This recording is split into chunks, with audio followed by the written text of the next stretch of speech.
We've been working really hard. We do whatever we can with whatever we have to help our community in Asheboro. We're in a rural area. We didn't have anything 3 years ago. Now we have a community. We have a safe space. We have a community living room where community could come and have a coffee, piece of bread, a cookie, have something to eat, watch TV, charge their phone, whatever they need to do. We're building a community now in Asheboro, which is really good.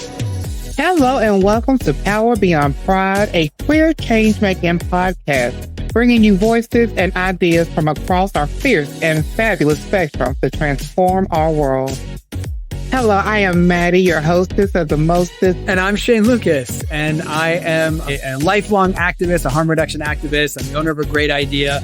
And I'm so excited to be in community with change makers from across the nation. And today, a change maker who's based here in North Carolina, where both Mattie and I are. So we're excited. In this episode, we're talking to the beautiful Tania Jimenez, Executive Director of Asheboro Latinx Services, a trans leader of national stature from Mexico, an impressive model of inclusion and belonging for the Latinx community. Very excited. Thank you so much and welcome, Tania, for joining us. Thank you. Thank you for the invitation. Thank you for being here. Sorry, my throat hurts. Allergies been killing me.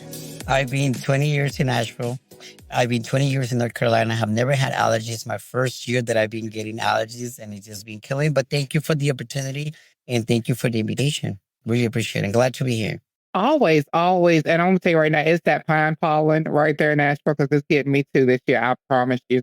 But Tania, let me run over just a little bit real quick about you. I'm going to do a little bit of background, and then I want to ask you a few questions. Is that okay? Sure.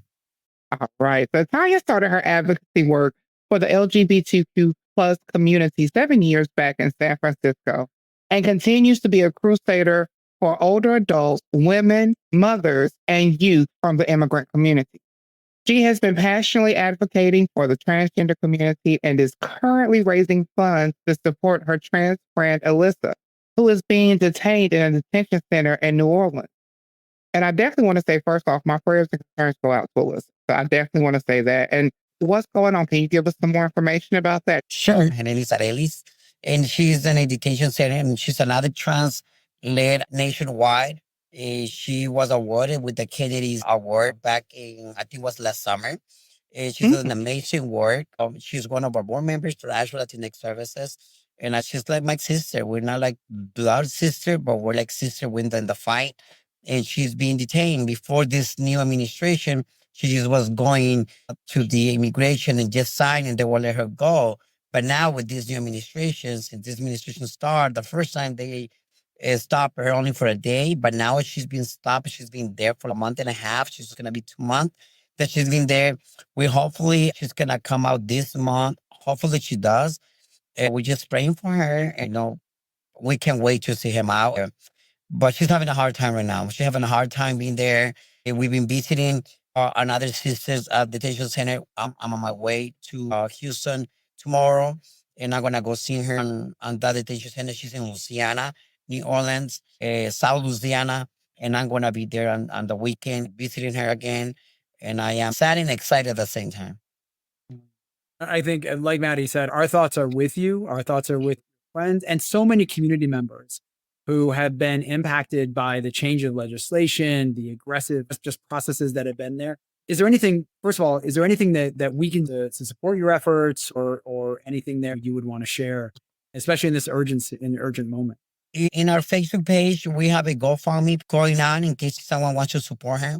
So definitely that'll be the best way to support her financially because she needs money, because she needs to pay her rent. So that way her son won't get it out of her house. So she needs to pay rent, bills and everything because she hasn't been working for like almost 2 months. So bills get behind and everything. So that's the only support she needs. I'm glad she has about a team of 10 lawyers helping her out. So they're doing an amazing job. So financial, that's the only support she needs. And what is your Facebook page? You guys go to Asheboro Latinx Services and they'll find the link in there. So in this present political space, like the fear among immigrant, non-documented, transgender and queer communities, it's just palpable. Obviously the story you shared, many individuals I'm in community with and many of us are in community with, we're hearing a lot of fear, a lot of trepidation, a lot of feeling, right? How are you working with the community to create a space where they have access to information? and know about their rights, as well as taking care of their mental health? It's been hard. Being a trans woman is already hard. Being a trans woman immigrant is even harder with the not having a social security, especially in rural areas like Asheboro, is being very, very difficult. A lot of our sister has to do sex work because they don't get the opportunity to get a job. So it's been really tough. Though we've been doing a lot of Know Your Rights workshop. We work together with the Hispanic Federation. I don't know if you guys heard of Hispanic Federation. Hispanic Federation is a huge organization that helps not just in the state, but also nationwide. They're based in New York, and they're amazing. They're one of our top supporters with actual Latinx services. We work along with them. Also with Siembra here in North Carolina. Siembra is another big organization for the Latinx community, as well as Equality and C.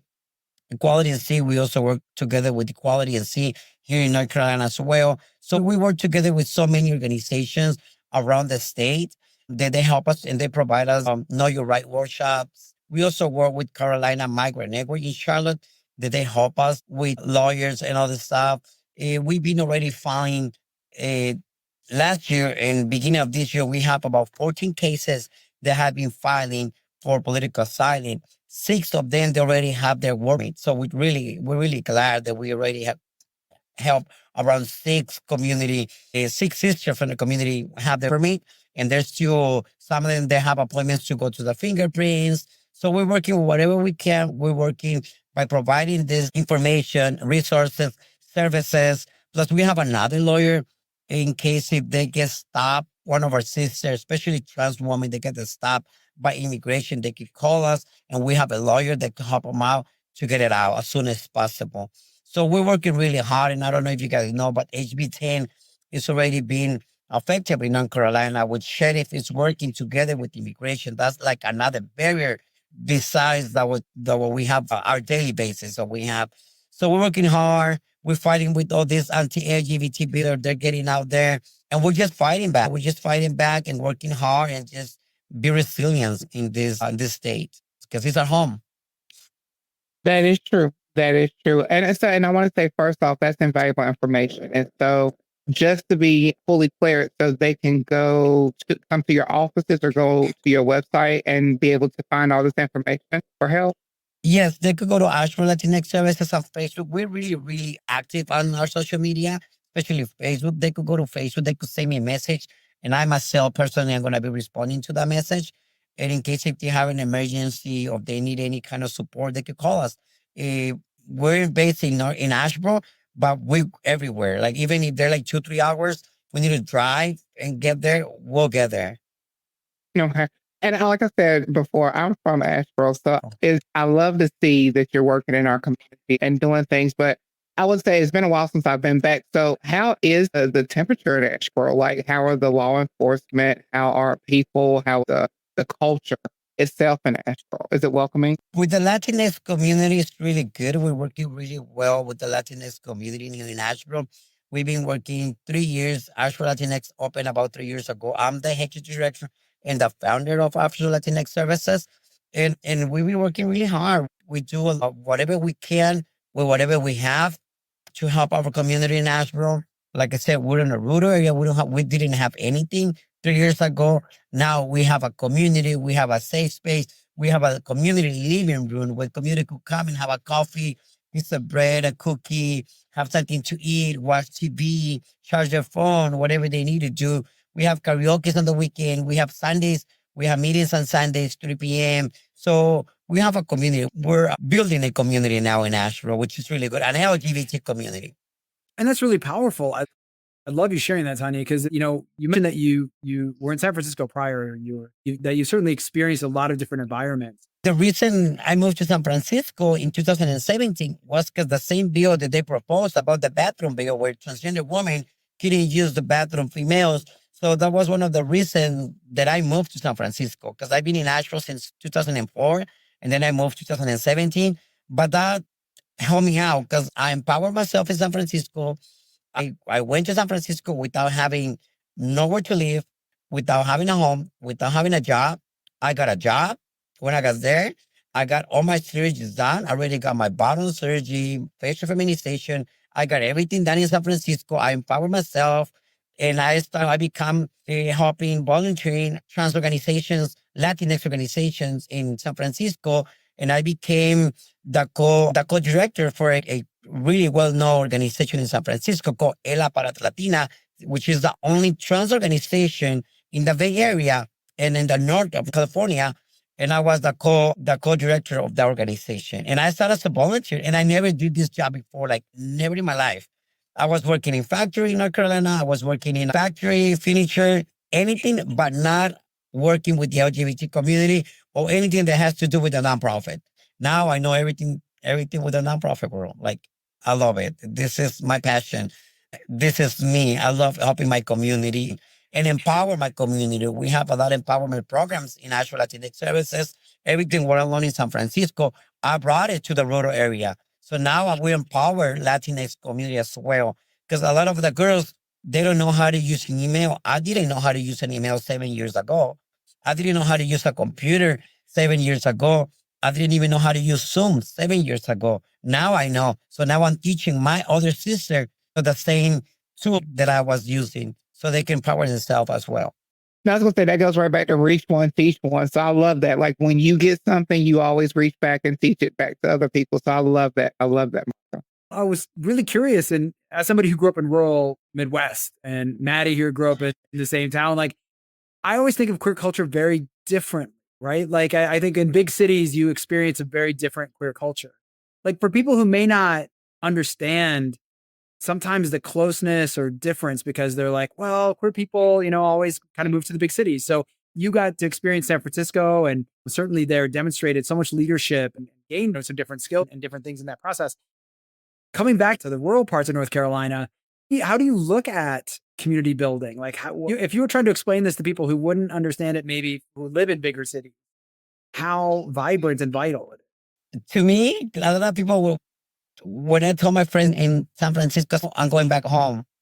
I'm going back home and I'm going to open an organization for my community. He said, what are you going to be doing in Asheboro? There's nothing in Asheboro. Yep, in Asheboro, there's community in Asheboro. And they're surprised what we've been doing in Asheboro. Like everybody knows, not just on the state, but they know it's nationwide. 'Cause I'm not just a trans Latina just working with my community in Asheboro, but I'm also working nationwide. I really know in New York. I really know because we work with organizations in New York. We work with the Trans Latina Coalition, which is one of the biggest organizations in the world. Trans Latina Coalition with Bambi Salcedo. We work together with Bambi Salcedo.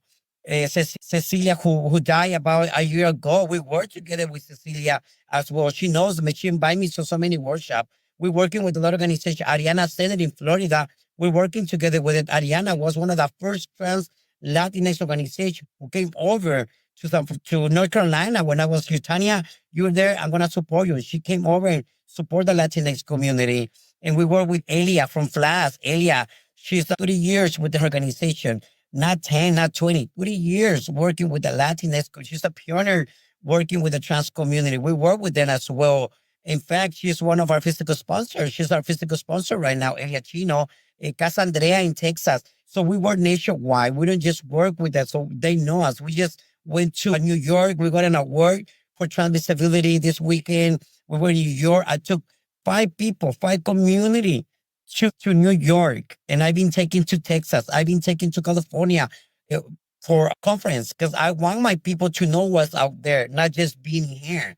And I don't like to take my staff to conference. I like to take community because they're the one who need to know what's going on, and then the one who's going to be sharing that information with other communities. So that's what I've been doing as a executive director in Asheboro. Tanya, that is wonderful and beautiful. I definitely want to take a quick pause right there because we do have to go to break. But when we come back, I want to continue talking about how you are nationwide, not just located here. When we come back from our break, we'll definitely jump on and continue talking about that. So stick with us. We'll be right back.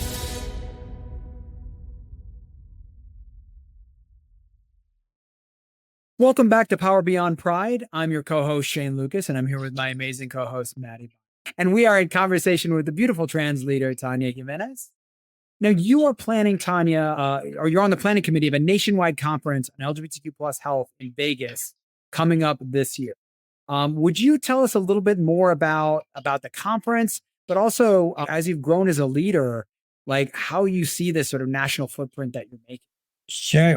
let me correct a little bit. I'm not in the planning committee at this conference right now, but I was planning committee in the conference in San Francisco for the Trans March and also for San Francisco Pride. I was one of the trans committee in San Francisco. That's how I got a lot of experience. But in this conference that is coming up in Vegas, April 28th, it's NALA, a national it's Latinx conference of HIV. They invite me to be part of the grand opening of this conference. And I'm going to be representing the trans Latinx in the South. And it's going to be Estrella from Georgia, Alana. And then it's going to be Ariana from Florida. And I'm going to be representing North Carolina. So I'm really excited because we're going to be three trans Latinx women and trans men. So we're going to be four of them. So I'm excited with this conference. They invite me to open this conference, and I'm excited. Last year when I went down there, we offer a workshop. We did an amazing workshop. We talk about empoderades. They will love it. And now this year they invite me to open the conference. So I'm excited too. It's a big theater. It's gonna be a lot of people, a lot of community, and I can't wait. And also the 26th of April, I'm gonna be in San Diego with another organization in San Diego called Proyecto Translatina from San Diego. I'm one of the queens there, so I'm going to be representing as well North Carolina in San Diego on the 26th, and then the 28th I'll be in Vegas. And then May 28th from the 1st of June, we're going to be in Puerto Rico, also working with another organization in Puerto Rico as well. So we're busy. I love to go to conference. I love going to conference. That's how I got to know Nationwide, because I go to different conferences, not just on the state, but on the whole country. So I love going to conference. I love meet people. I love talking to my community. I just love making new partners as well.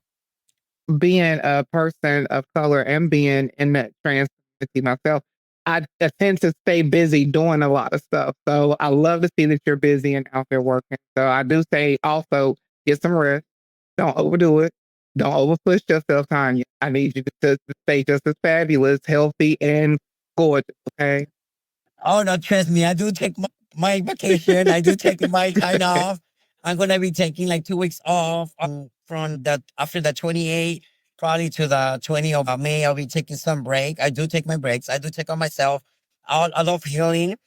We're gonna have a healing retreat for the trans community as well. I love taking care of my stuff. I love taking care of myself. That's what I always say. Today we're gonna take a day off. We're gonna go to the spa. We're gonna get our nails done. We're gonna get a massage. And I love doing that to my staff, not just my participant, but my staff. I love taking care of my staff. And the way I like to take care of myself, I like to take care of them. Because if they're good, they're going to be doing an amazing job. And that's something that I really love and that I'll always encourage. Because where I used to work in San Francisco, they always taking care of ourselves. They always take us to retreat. They always take us to healing retreats, to conference. Oh, let's take the day off. We're going to be working from home. We're going to be doing this. So I do the same thing here. I try to bring the same thing, take care of our people. So I take care of myself. What's the one big treat that you give yourself? What's the one thing you do to kind of to celebrate yourself? I stay home. I think when I stay home and when I'm just watching TV, just laying down in the living room, naked, because I love being naked, just being naked at home, just watching TV, just relaxing. That's something that I celebrate myself, because I don't really get to be home that much. So when I get to be home, I like to be at home, just staying home, not going nowhere. And I also do a lot of ancestral rituals. I've done ayahuasca before. I done it like 4 or 5 times. I love to do all that kind of meditation, taking care of myself. So I love that. Okay. Let me ask this quick question real quick, because I noticed earlier that you mentioned other community leaders and people that have shaped your life, like Cecilia Gentili, correctly? Yeah, I'm Gentili. horrible with that. Okay. So my question, I guess, with that would be is, who has inspired you? Like, where do you get inspiration from? Where do I get inspiration from? Well, of course, Lorena Borjas, one of the pioneers, did a lot of work, especially with immigrant people in New York. Cecilia Gentel, one of them. Sylvia Rivera is on the wall, But I think I get inspiration from my own community. When I see people, when I see that they wanted to get something done, when they like when I do events and when I see the events that all my community came and arrived and had so much fun, that inspired me. That Tania, you're doing right, you're working hard for your community. Those are the things that inspire me. It makes me, I don't know, I feel like I get a lot of energies and everything. I want to keep feeling a grant and give more money so I could take people to more conference, so I could take people to more events. That's what inspired me. My community inspired me, my own community. I think that's so powerful. And I love that and again, the love for Lorena Borjas, the love for City Gentili, so Lorena many of these. I mean, she was amazing. Kobe took Lorena Borjas and Cecilia Gintel, she was gone last year. It was just a really sad loss for our trans community. But it still keep us fighting. Whatever all the work that they done, it give us encouragement to keep doing the same thing for our community. And all the people you mentioned around you that are just in their courage and their spirit, really coming to the table and bringing themselves, that's just powerful. I'm curious in your own journey, Tania, if you could share kind of where, as you think back to, your young self, like a point where you feel like you were able to think about your own courage in a way that was like, I want to live in this world in my truth, and I'm going to live in my world in this way. Was there any turning point or place that you were like, this is where I know I need to be? Did that, like, with anything you want to share? Back, like you say, back to my story, like back to me. I was born in Mexico, like I said. I was born in Guerrero, Mexico. And then my parents brought us here. I was 12 years old, 1996. We crossed the border. We were immigrant, of course. And, my parents didn't have any money. We were like all living in one single room, like 7 people living in one room. Back then, paying like $700 a month for the room in California. In 1996, I went to school in California, Anaheim, California, Orange County, Boyd Junior High, Loara High School. I went to high school. I had to get out of high school before graduating. I didn't graduate because I was helping my parents to work and able to survive. So I couldn't keep stay in school. Plus, I didn't like school. Besides that, I didn't like school, so which was good. Who I rather actually work. likes school? Let's be honest. I know. I regret, though. I regret it now. I regret it. I regret it because if I done so many things without a high school diploma and without the studying, I could have done so much more if I would have been better prepared.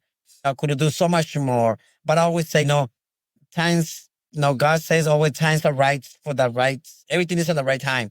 So, and then in 2004, I moved to North Carolina.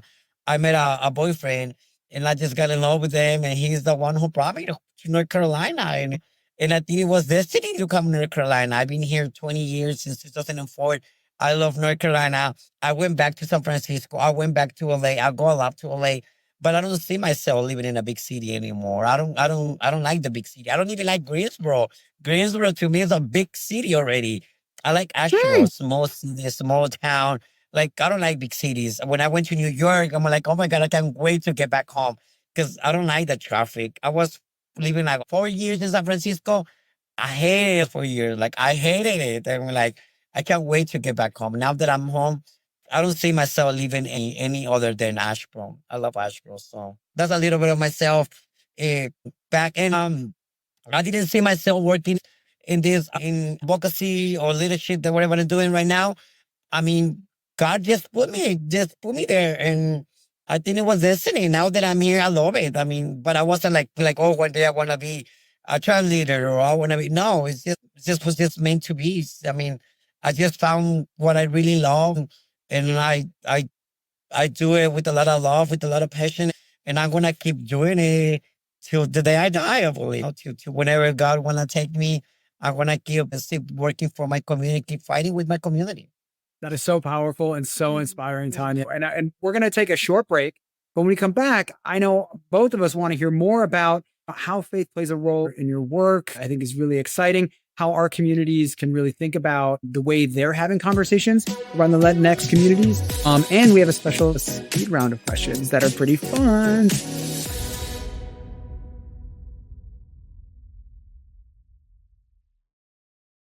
Welcome back to Power Beyond Pride. We were having an interesting conversation over the break, and I want to go back and touch bases on that conversation a little bit, Tania.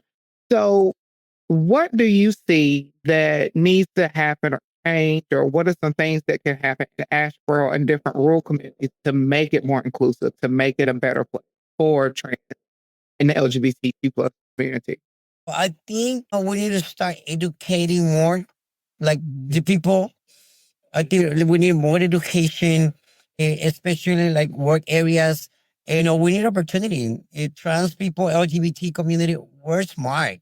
We could do a lot of things. We could do a lot of things. So I think opportunity is one of the main things that we need. In Asheville, respect, of course, respect, a lot of respect for our community. That's another thing that we need. And if they give us the opportunity, they'll know what we're capable to do in Asheville. We could do a lot of things.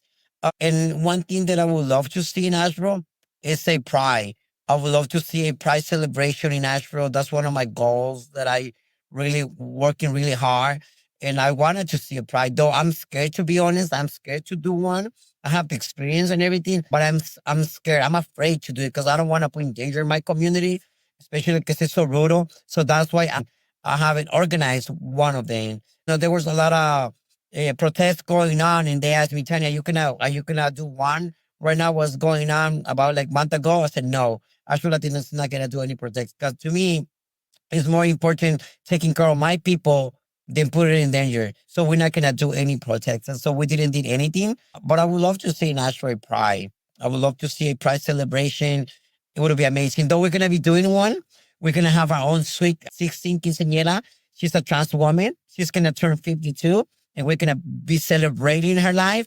She's gonna be wearing a beautiful princess dress, and we have a beautiful venue that we have, and it's gonna be on June 28th. So all my people, LGBT community, we're gonna be celebrating Pride very privately, but we're gonna be celebrating Pride. What you shared about pride is really powerful, and something that I wanted to ask you, because I know, coming from rural communities, and Mattie and I both come from rural communities, we know how powerful faith communities are within those rural areas. And you mentioned the importance of communities and community support to do things like pride.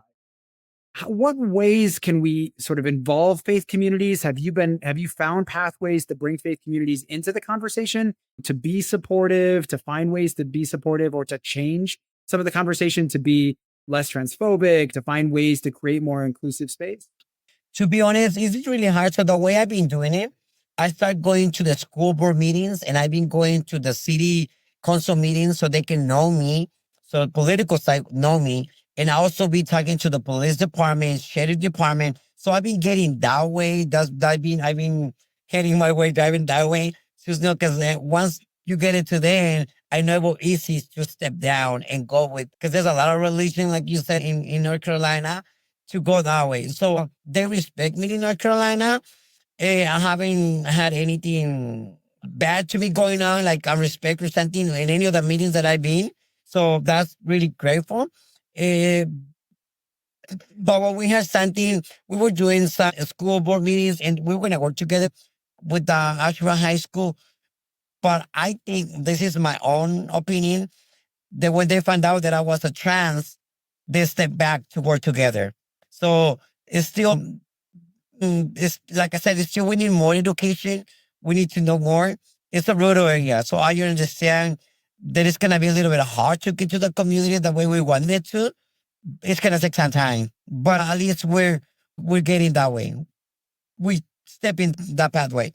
So I do want to switch roles, switch gears for just a quick minute and get a little personal. So I would say, since you've transitioned, what do you find more interesting about your life, or maybe just a little bit more entertaining and less complicated? It's been amazing before and after.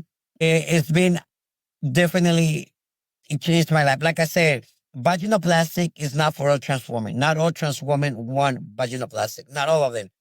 But the ones they do wanted it, like myself, that was my dream. That's like I really wanted it to. Back then, my life was terrible. I couldn't look myself on a mirror before. I couldn't. And now my life changed. Now my life is different. I could be naked at the house if I wanted to. I could sleep naked at my house if I wanted to.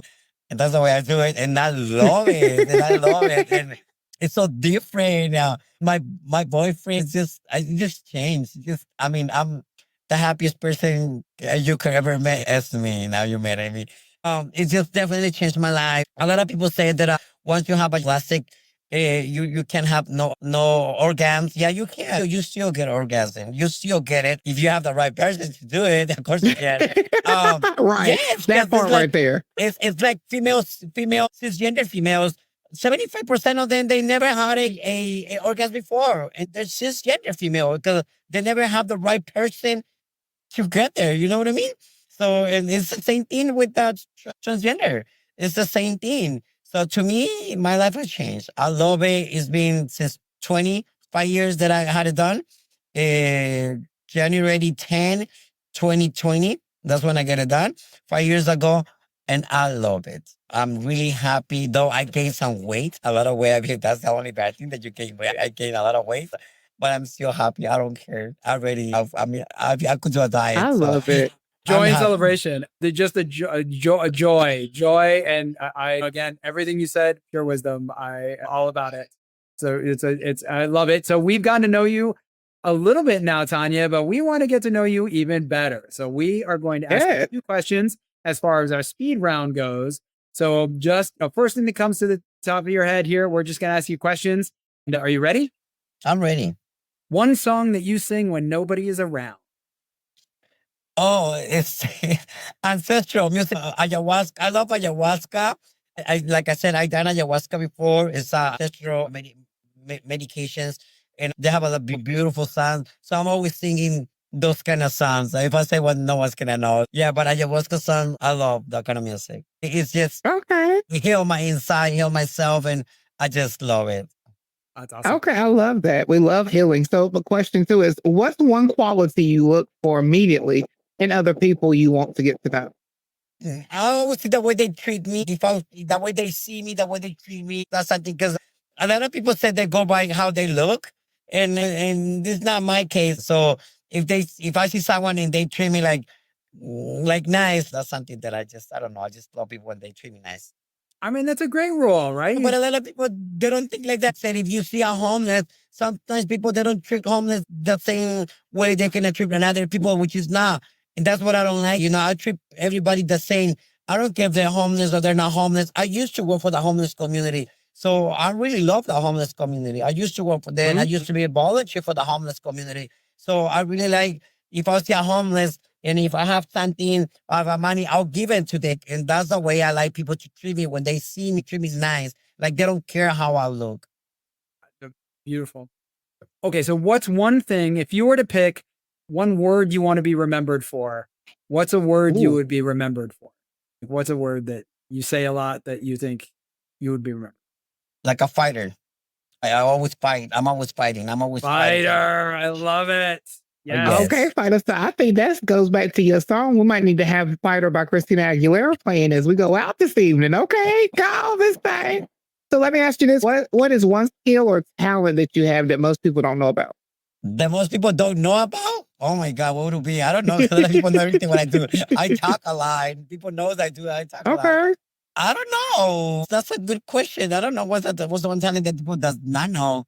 Oh, cooking. Cooking is another talent that I do cook. People they think I don't know how to cook because I'm always like not home. But when I'm a cook and people don't know that I cook, they don't believe me I cook.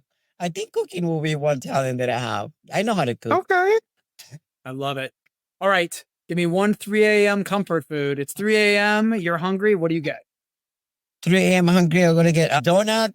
I don't know. That's food for me. Donut. Donuts good. Donuts are good. It's Donuts. It would have been something that I eat at 3 a.m. Anything that I just go open my fridge. Anything that I'll see, I'll eat at 3 in the morning. I don't care the time. But I think Waffle House will be one of the best things that I do at 3 in the morning. Waffle House. Waffle I House. go to Waffle House. I love Waffle House. Wait a minute, hold on. You're in Asheboro, so we don't go to Waffle House. We go to the Awful Waffle, also known as the Golden Waffle.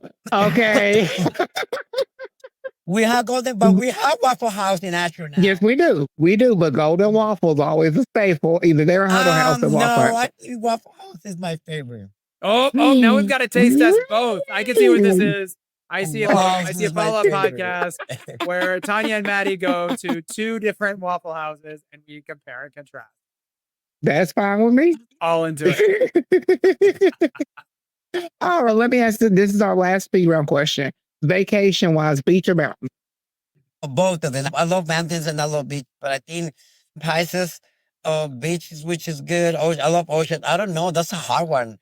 I don't know. Maybe I go to Hawaii. There's mountain and there's beach. Yes, you better combine the two together. Puerto like why Rico is must I choose? amazing. I've been to Puerto Rico so many times and I love Puerto Rico. Oh God, the food, the people, oh, your beaches, Yeah. everything is amazing. Why must we choose? I absolutely, Tanya. I'm with you. Why must we choose? I love it. Thank you so much for taking time today. Where can people find out more about what you're doing? Handles for Latinx, for Asheboro Latinx. Where can people find out more? Facebook. We're really active on Facebook. So you guys to follow us on Facebook. Asheboro Latinx Services on Facebook. Also Instagram. And our website, www.asheboro.lx.org. They can also find us there. But I think Facebook is something where we'll get like right away, we'll answer you back. Okay. We would definitely be getting up on Facebook and contacting because, like I told you, I got to come see you. And I think I might be at that Kent Theater on June 28th. I don't know if Shane is covered, but I'm coming to my evening game. I'm happy to go. I'm happy to go. It's going to be amazing. It's going to be amazing. June 28th, our first trans quinceañera in North Carolina. Yes. I cannot wait. Tanya, we want to thank you so much for coming on the show. We have enjoyed this conversation with you. The knowledge you have given. Oh, anytime. Thank you so much. I really appreciate it for taking the time. And it was great. Shane, thank you. Mattie, thank you. I really appreciate it. Thank you so much. I'm happy. Yes, ma'am. We are happy as well. That is all the time that we have for this episode of Power Beyond Pride. We thank you also, audience, for listening, because if it wasn't for you listening, we would not have jobs to be doing it. So we thank you just as much. And I wanted to also thank my beautiful, beautiful, beautiful co-host. I'm blushing here. I'm your co-host, Shane Lukas. And you can follow me at shanelukas.com. And again, I want to thank you as well, Tanya, for joining us today and just sharing so much. Your work continues to inspire. And I know there's so much more in your vision that will be done. And we're excited about that. Remember to subscribe and get your friends to subscribe to Power Beyond Pride at powerbeyondpride.com, wherever you get your podcast as well. And you can check out our site. Power Beyond Pride is a project from A Great Idea, a queer-owned design and content agency. Learn more about them at agreatidea.com. This episode is produced by A Great Idea and Shane Lukas. That'd be me. Smita Sarkar is our project developer. Our editor is Jared Redding with support from Ian Wilson. And we are both here as your podcast hosts. Yet again, I am Mattie Bynum. Then we have Miss Shane Lukas. And you can catch me at Mattie Simone 737 on Instagram, Mattie Bynum on Facebook. Send us questions or comments at powerbeyondpride.com. And we will always be there to answer, unlike Shane. Absolutely. And we look forward to queer change making with you, Tanya, with you, Mattie, with all of our listeners at Power Beyond Pride.